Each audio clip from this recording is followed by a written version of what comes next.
Louvado seja nosso Senhor Jesus Cristo, para sempre seja louvado. Meus queridos e amados irmãos, o evangelho de hoje é tirado de São Mateus, capítulo 8, versos do 28 ao 34. É um texto que é paralelo a São Marcos, capítulo 5, versos do 1 ao 10, Lucas, capítulo 8, do 26 ao 39.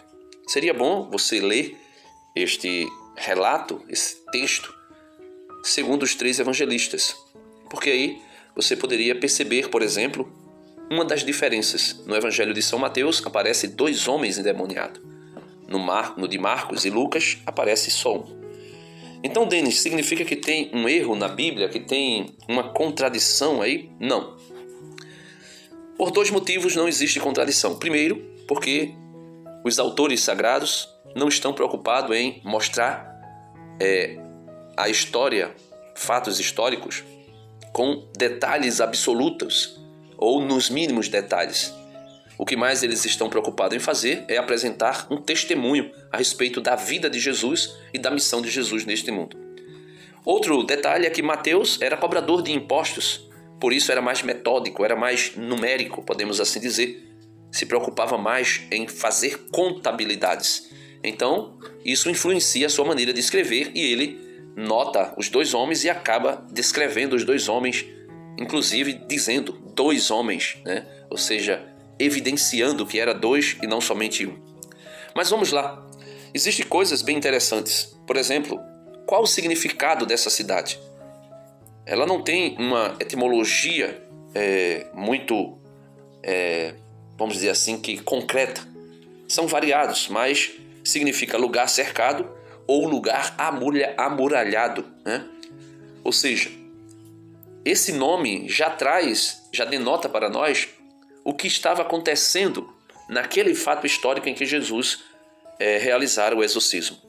Um homem estava, ou 2 homens, como relata São Mateus, estava cercado, estava, vamos dizer que preso, aprisionado por uma legião de demônios. Outra coisa era que essa cidade fazia parte da Decápole, um grupo de cidades gentílicas, com uma forte influência na filosofia, né, na cultura e na arte, né, judaica, ou melhor, grego-romana. Então era um povo que estava distante de Deus, não por causa da arte somente, porque não significa dizer que quem busca filosofia, a arte, a cultura esteja longe de Deus. Ao contrário, não é isso. Mas esta cultura, esta filosofia era extremamente pagã. Não tinha sido ainda iluminada pelo Evangelho. Por isso, essa distância de Deus através dessa influência romana e grega. Mas vamos lá. Os detalhes do Evangelho vai dizer o seguinte: naquele tempo, quando Jesus chegou à outra margem do lago, na região dos Gadarenos, vieram ao seu encontro 2 homens possuídos pelo demônio, saindo dos túmulos. Eram tão violentos que ninguém podia passar por aquele caminho. Então, eles estavam onde? Nos sepulcros. Pessoas que estão influenciadas, vamos dizer que influenciadas, contaminadas, possessas por demônios, são pessoas que estão mortas. Estão mortas, mesmo que estejam vivas fisicamente, mas estão mortas espiritualmente. Por isso esse detalhe, por isso essa, vamos dizer que, imagem dos sepulcros. E eles vieram ao encontro de Jesus, correram ao encontro de Jesus. E eles eram também violentos. A palavra de Deus, segundo Jesus Cristo, vai dizer que o diabo veio para roubar, matar e destruir. Então, a violência, as brigas, as discórdias, as desuniões, os homicídios, tudo isso tem uma influência direta de Satanás e seus demônios. Eles então gritaram: "O que tens a ver conosco, Filho de Deus? Tu viestes aqui para nos atormentar antes do tempo." Primeiro, os demônios sabem quem é Jesus. Sabem que Jesus é o Filho de Deus. Veja que eles fazem a mesma declaração que Pedro, iluminado pelo Espírito Santo, fizera. Tu és o Filho de Deus vivo. Tu és o Messias. Eles fazem essa declaração, não reconhecendo o senhorio de Jesus, mas apenas relatando uma verdade, um fato. Tu és o Filho de Deus. E o outro fato que eles relatam é: o que tens a ver conosco, Filho de Deus? Tu viestes aqui para nos atormentar antes do tempo? Eles sabiam, eles já tinham recebido uma sentença quando foram precipitados do céu. Foram condenados e sabiam que pouco tempo lhe resta.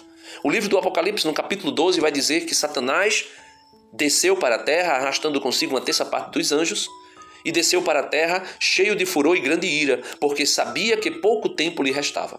De alguma forma foi revelado para Satanás e seus demônios que ele teria liberdade em agir, uma liberdade, claro que limitada por Deus. Eles não poderiam fazer tudo, por exemplo, não poderiam tirar a vida das pessoas. Quando eu digo tirar a vida, eu digo de uma maneira que ele pudesse matar as pessoas a hora que ele quisesse. Ele pode influenciar outros ao homicídio, à briga, mas ele não pode tirar a vida das pessoas. Ele não tem poder sobre a vida das pessoas. Certo?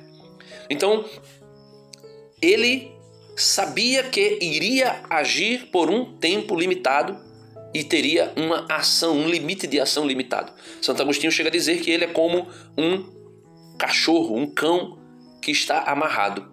Ele tem um campo de ação onde ele pode agir se as pessoas dele se aproximarem. E também sabiam que tinha uma sentença final. E disseram: vieste nos atormentar antes da hora. De alguma forma, eles também sabiam que ainda não tinha chegado o limite para a ação de Satanás na terra. Continuando a leitura. Ora, a certa distância deles, estava pastando uma grande manada de porcos. Os endemoniados suplicavam-lhe: se nos expulsas, manda-nos para a manada de porcos. Então veja, eles estavam tão desejosos, os demônios, de continuar agindo naquele lugar, naquela cidade que estava completamente afastada de Deus. Claro que influenciada pela cultura, pela filosofia e pela arte.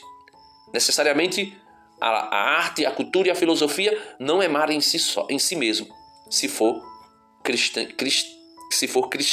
Se não for cristã, aí sim existe uma perversidade, uma maldade que aparta a pessoa do Messias. Então eles pediram: manda-nos para os porcos. E aqui, meus irmãos, é um relato bem interessante, onde nós podemos perceber que de alguma forma os demônios podem coexistir com os animais, podem até possuir os animais de alguma forma, como aconteceu, naquele relato que fala do Gênesis, de uma serpente que foi influenciada por Satanás. E aí nós sabemos que não é a cobra em si, mas o relato traz essa ação de Satanás até mesmo sobre alguns animais, de alguma forma. E aqui eu não sei entrar em detalhes, serei humilde para dizer. E aqui nós podemos ver, os demoniados suplicavam-lhe: se nos expulsas, manda-nos para a manada de porcos. Jesus disse: ide. Os demônios saíram e foram para os porcos. E logo toda a manada atirou-se monte abaixo para dentro do mar, afogando-se nas águas. Então, veja que em uma dos relatos bíblicos, chega a dizer que existia aproximadamente 2.000 porcos. Aqui em Mateus não vai relatar, veja, os homens que guardavam os porcos fugiram e, indo até a cidade, contaram tudo, inclusive o caso dos possuídos pelos demônios. Então a cidade toda saiu ao encontro de Jesus. Quando o viram, pediram-lhe que se retirasse da região deles. Algo bem interessante aqui é que era uma legião, em primeiro lugar, que possuía aqueles 2 homens. ou, quem sabe, até mesmo, simplesmente, mais de uma legião, né? Mas os outros evangelistas vão dizer que é uma legião, né? Uma legião de demônios. E outra coisa, meus irmãos, é que as pessoas, os homens que guardavam os porcos, fugiram dali e, indo até a cidade de Gadara, contaram tudo, inclusive o caso dos possuídos pelo demônio. Contaram que os porcos foram precipitados ao mar e contaram como os endemoniados, que ninguém conseguia controlá-los, foram controlados por Jesus. Mas mesmo assim, meus irmãos, para que não se perdesse o lucro, para que seus negócios financeiros não fossem atrapalhados por Jesus, é dito no versículo 34 que, quando viram Jesus, pediram-lhe que se retirasse da região deles. Pessoas que preferem o lucro, que preferem o negócio, que preferem o trabalho, que preferem tudo neste mundo que possa gerar capital, grana, dinheiro, do que o próprio Jesus. Isso chega a ser uma adoração a Mamon, adorar o dinheiro, ser avarento de uma forma tal que, mesmo vendo que aqueles dois homens que foram completamente libertos por Jesus e que ninguém na cidade conseguia controlá-los quando estavam possuídos pelo demônio, mesmo esta libertação não foi suficiente para que eles despertassem para a verdade inicial que foi declarada até mesmo pelos demônios, que Jesus é o Filho de Deus. Por causa do dinheiro, se expulsa da sua vida, da minha vida, da nossa vida, se nós assim quisermos, até mesmo Jesus Cristo. Que nós possamos pedir a Deus a graça de reconhecer verdadeiramente o Messias, o Filho de Deus, que vem nos visitar.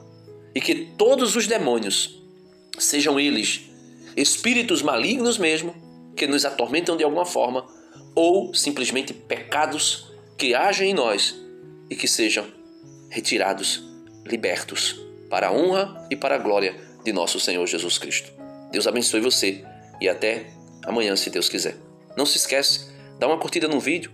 Se você não é inscrito, se inscreve no canal, deixa o teu comentário, diz o que você achou dessa reflexão e, se for possível, compartilha com mais alguém. E vamos evangelizar. Amém.